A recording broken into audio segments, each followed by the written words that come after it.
Okay, as we've been thinking about building our plumbing, now is the time we're going to start thinking through what we've been calling the mission funnel, but also the mission funnel across the different stages of your church plan you're going to want to think to before you get there. What I'm going to do is I'm going to fill this in, and then I'm going to talk to you about some of the key considerations you're going to want to think about as you're mapping out with your launch team, pre-launch, launch, and 50 plus. Obviously you can go to another layer under here, a church stage, if you're launching with a bigger launch team or you want to map out where it might go in the future. I'm just going to work with these three and then I'll talk them through. Give me a second.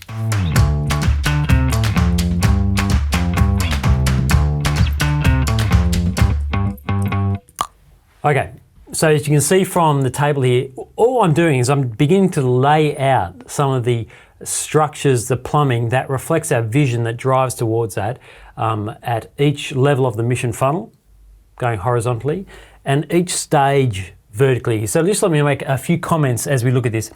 First, you have to decide at each stage what is realistic to do that. We've mentioned that before.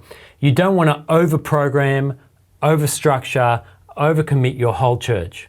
And so when you launch, there are certain things that you are going to be able to do, and I would argue the fewer things you do that are more effective, the better.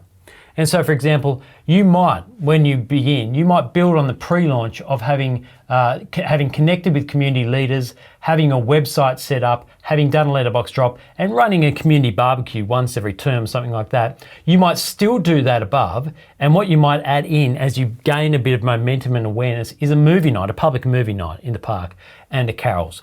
And that's all for the contact as you launch.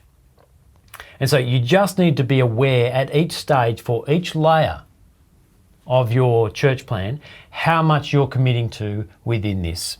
I mean, it's all the other things people have got going on in life. So be realistic about what you can achieve at each stage. That's the first thing. The second thing is this: pay attention to how each aspect of what you do builds momentum heat. Now, this is not merely about the event itself. It's about how you talk about the event, how one event moves towards the other as well. What is the language you are using to talk about the movie night that you are running within this contact funnel? Now, you're not saying to people, this is in a contact funnel, but you do want people to be aware of what they should expect in inviting friends as you put this on.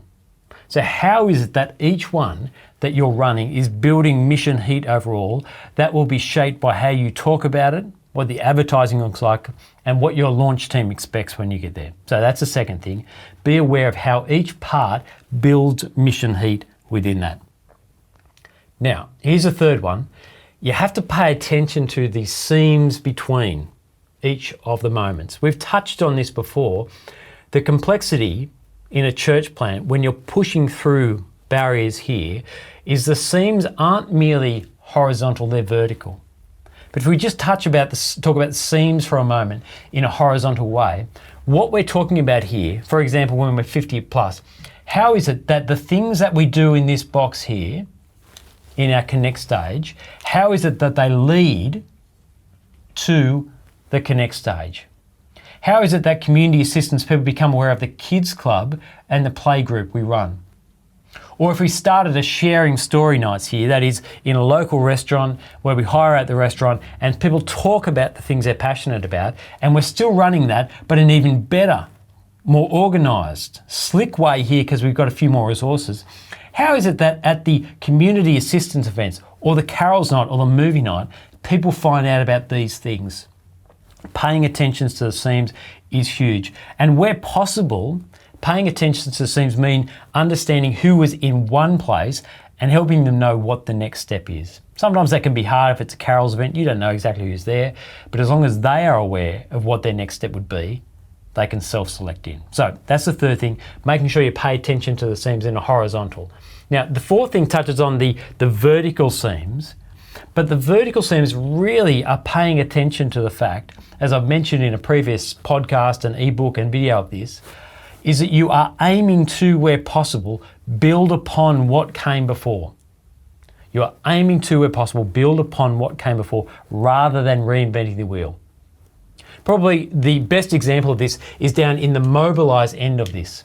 When you're meeting with your launch team prior to publicly launching here, the things you're doing as a launch team there are setting the DNA of your church plan. The other thing you want it to be doing at that point as you're meeting with them is introducing them to the tools and the structures and the plumbing that you will use post-launch. So for example, if you're meeting as a team beforehand, run through the life course or Christian Explored, whatever you choose to do up here, use it so people see it and build confidence. So when you launch, and you might run the life course publicly, well, everyone is aware. Now you can see over here that the seam here is from the launch team over to here, whether it's trusting the Bible or whether it's follow-up reading. You can see one-on-one reading beforehand, which might be the primary means of evangelism pre-launch.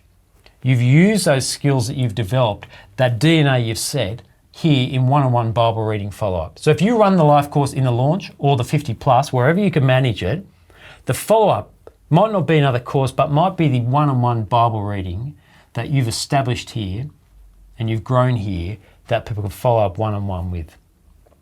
The goal here is to build on what you've come beforehand.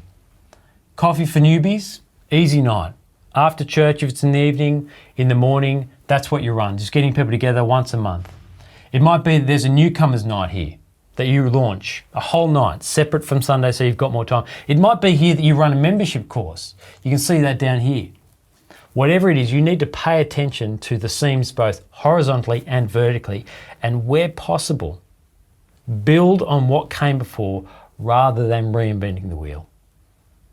As you think about your planning, you're thinking through how you contact, connect, see people converted, and mobilize the body throughout all of this, and how you plan out before you get there, the pre-launch, launch, 50 plus, and other barriers, so that you can make the most of the momentum you are building and so you can reach the people you are planning to reach.